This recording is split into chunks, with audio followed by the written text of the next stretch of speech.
Ingatkan, saya seorang je kena saman tanpa pengetahuan.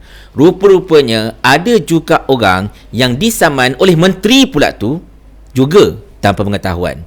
Memang perangai geng-geng Madani ini sama senyap-senyap ke apa masalahnya? Kita intro dulu.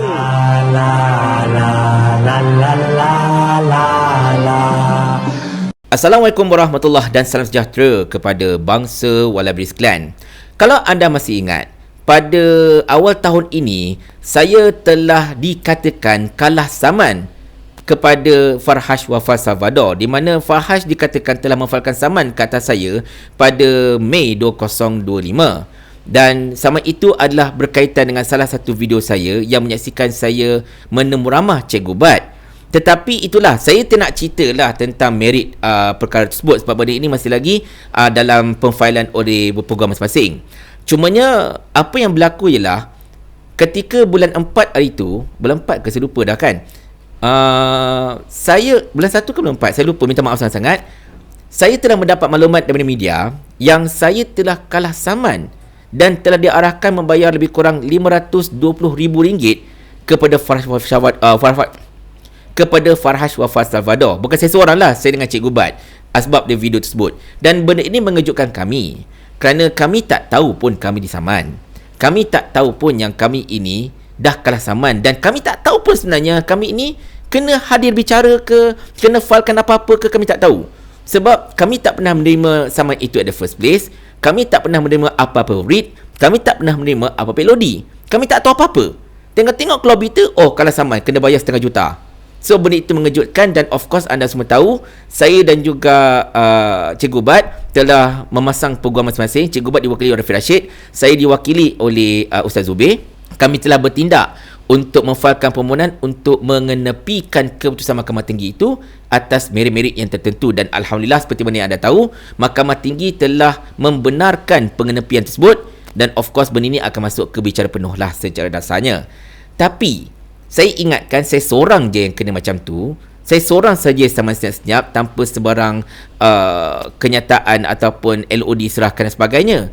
Rupa-rupanya sahabat saya, seorang pengaruh dari Kedah yang bernama Tam Jebat, juga telah disaman oleh Saifuddin Nasution Ismail, Menteri Dalam Negeri, kerana satu kenyataan, satu video yang telah dikeluarkan oleh Tam Jebat berkenaan dengan isu terkait dengan Saifuddin. Dan seperti mana saya, Tam Jebat juga tidak pernah diberikan sebarang LOD, tidak pernah menerima sebarang bentuk read dan sebagainya. Tengok-tengok dah diumumkan beliau telah kalah saman, diarahkan untuk membayar sejumlah wang ganti rugi kepada Saifuddin Nasution Ismail. Dan benda ni lagi sekali lah mengejutkan. Tiba-tiba pula aku kalah saman, aku tak pernah kena bicara pun, aku tak tahu pun aku dibicarakan. Jadi Tam Jebat sekali lagi telah menggunakan khidmat Rafiq Rashid untuk cuba mengenepikan keputusan Mahkamah Tinggi Alor yang tersebut itu. Dan pada hari ini tuan-tuan sekalian, ialah bicara berkenaan dengan permohonan pengenepian tersebut. Yang ini video penjelasan yang telah dibuat oleh saudara Rafiq Rashid Ali berhubung dengan kes tersebut. Adakah ianya telah selesai hari ini? Anda tengok. Terima kasih kerana bersiaran lagi sekali dengan kita. Kita sekarang ni secara langsung jam 11 pagi 16 Jun 2026. Kita berada di perkarangan Mahkamah Tinggi Alor, dan kita hadir hari ini kerana saudara kita ni, Zubir ni lebih dikenali sebagai Tam Jebat. Dia disaman, diambil tindakan saman di Mahkamah Tinggi Alor terkait dengan satu komplain atau aduan yang dibuat oleh Datuk Seri Saifuddin Nasution, Menteri Dalam Negeri, yang tidak berpuas hati terhadap apa yang dia kata, dakwa bahawa Tam telah pun buat fitnah kepada dia. Dia tidak puas hati, dia failkan saman, dan kita hadir ke mahkamah hari ini kerana kita dapati bahawa pada 8 Disember 2025 ada penghakiman ingkar ketidakhadiran yang dimasukkan. Kita dah hadir ke mahkamah hari ini dan kita maklum pada mahkamah, kita hanya tahu mengenai kes ini pada 19 hari bulan Mac 2026. Maknanya proceeding ataupun tindakan yang difailkan nanti kita tak tahu langsung. Dan kita pun kata kita tak terima saman langsung, tak ada pengetahuan. Oleh itu kita tak dapat hadir. So apa yang kita buat selepas mengetahui tentang penghakiman tersebut, kita mohon melalui permohonan dekat mahkamah secara bertulis, kita pohon Mahkamah Tinggi, kebenaran Mahkamah Tinggi untuk mengenepikan penghakiman untuk kita masukkan pembelaan kita. Hari ini mahkamah bersidang, mendengar kedua-dua belah pihak, dan mahkamah memberi kedua-dua pihak peluang untuk balas hujahan secara bertulis, dan kita akan kembali ke Mahkamah Tinggi Alor-Star ini pada 28 hari bulan Jun 2026, hari Ahad, untuk pertama sambung hujahan, nak buat poin-poin tambahan, dan keduanya untuk menunggu keputusan Yang Arif Hakim dalam kes ini. Pertama, sama ada Yang Arif membenarkan kita untuk mengenepikan penghakiman untuk kita masuk ke mahkamah lawan dengan Datuk Saifuddin, ataupun kalau mahkamah rasa tidak perlu dan kita terpaksa hadapi prosiding-prosiding selanjutnya seperti mana kita akan maklumkan pada masa yang akan datang. Cuma kita ambil kesempatan ni ucapkan terima kasih. Saya nampak macam-macam mesej yang Tam dapat daripada mula-mula kes ni naik di media sosial sampai sekarang. Even semalam kita berjumpa makan malam semalam pun masih lagi mesej masuk tentang support dia, sokongan kepada dia, beri kata-kata dan ucapan-ucapan baik kepada dia. Tapi macam saya selalu katalah, kalau kita percaya dengan suatu struggle, satu perjuangan tersebut, kita teruskan. Sebab kita ni dari segi undang-undang kita ada hak untuk bercakap. Itu tak bermaksud kita boleh cakap sewenang-wenangnya. Tapi kalau kita ada fakta dan kita rasa kita benar, kita justify, kita ada justifikasi, maka itulah pembelaan-pembelaan yang kita akan utarakan. Walau apapun, kita hormati keputusan mahkamah. Kita tunggu 28 Jun 2026. Kita datang balik ke Alor-Star untuk kita lihat keputusan mahkamah nanti pada 28 bulan 6 2026. Terima kasih. Signing off daripada Mahkamah Tinggi Alor-Star. Tak menjawab. Terima kasih. Kita lawan ke tak lawan? Jadi secara asas dia tuan-tuan sekalian, Rafiq Rashid Ali telah memberitahu kita bahawa kes ini telah pun didengar di hadapan Yang Arif Hakim, segala penghujaan telah pun diberikan dan ada lagi masa diberikan oleh mahkamah untuk ditambah-tambahkan lagi pembicaraan apa yang patut, dan mereka akan kembali ke mahkamah pada 28 bulan Jun nanti, which is hari Ahad minggu depan, untuk menyambung sedikit lagi penghujahan dan juga keputusan permohonan tersebut akan diketahui pada hari itu, which is macam okay fine, macam saya dengan Cikgu Bat itu sehari tu je yang kita tahu. Tapi yang ini mahkamah mengarahkan kena datang balik ke mahkamah pada 28 Jun untuk mengetahui keputusannya.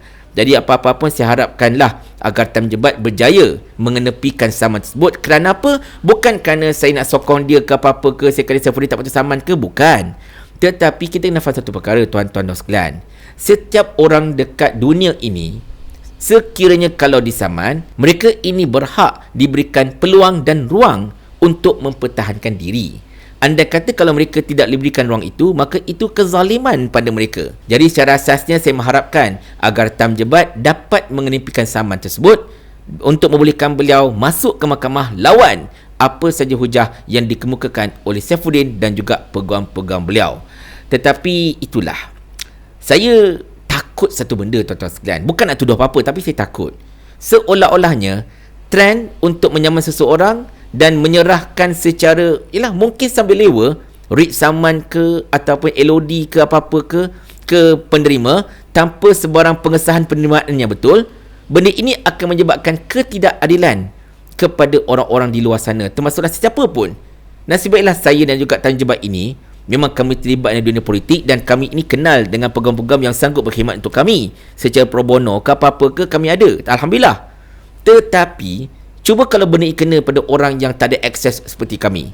Cuba benda ini kena pada orang yang tidak kenal peguam seperti kami. Mungkin terkena pada pakcik-pakcik kampung, makcik-makcik biasa-biasa yang tak ada duit, yang tak mampu nak hire peguam untuk nak buat permohonan set sebagainya. Sudahnya apa jadi pada nasib mereka? Adakah mereka ini terpaksa menerima sahaja hakikat yang mereka dari saman, walaupun mereka tak tahu pun mereka disaman, tapi kena bayar juga saman tersebut sebab mereka tak mampu untuk melawan tentang keputusan itu, pensabitan itu dekat mahkamah kerana penyerahan yang tidak sempurna dan sebagainya. Dan macam mana? Jadi lepas ni saya harap sangat-sangat mungkin undang-undang negara kita ini dapat diperkemaskan dan diperketatkan untuk sebarang serahan saman dan sebagainya mestilah betul-betul kena mengikut peruntukan undang-undang dan keperluan mahkamah itu sendiri supaya tidak berlaku keadaan yang penyerahan itu berlaku secara tidak sempurna dan hanya separuh masak saja. Nasib baiklah peguam saya iaitu Ustaz Zubir menyedari terdapat kecacatan besar dalam usaha untuk menyerahkan saman itu kepada saya pada ketika itu. Jika tidak, mungkin saya juga menjadi mangsa yang sama. Dan saya tak nak lepas ini ada orang lain yang terkena seperti saya ataupun Tam Jebat ataupun Cikgu Bat. Yang penting sekali, kalau betul nak saman, ya, kita tak pernah lari daripada proses mahkamah dan sebagainya, tetapi pastikan penyerahan itu benar-benar menepati keperluan mahkamah dan juga menepati perjalanan undang-undang itu sendiri, demi untuk menjamin keadilan bagi mana-mana pihak. Tapi itulah, macam saya katakan tadi, macam trend pula kan, bagi saman, orang yang disaman tu tak tahu yang disaman, sudahnya tengok-tengok, kalah je. Masak macam tu bang, jangan macam tu, tak baik tau. Ini semua kerja orang gila ni lah.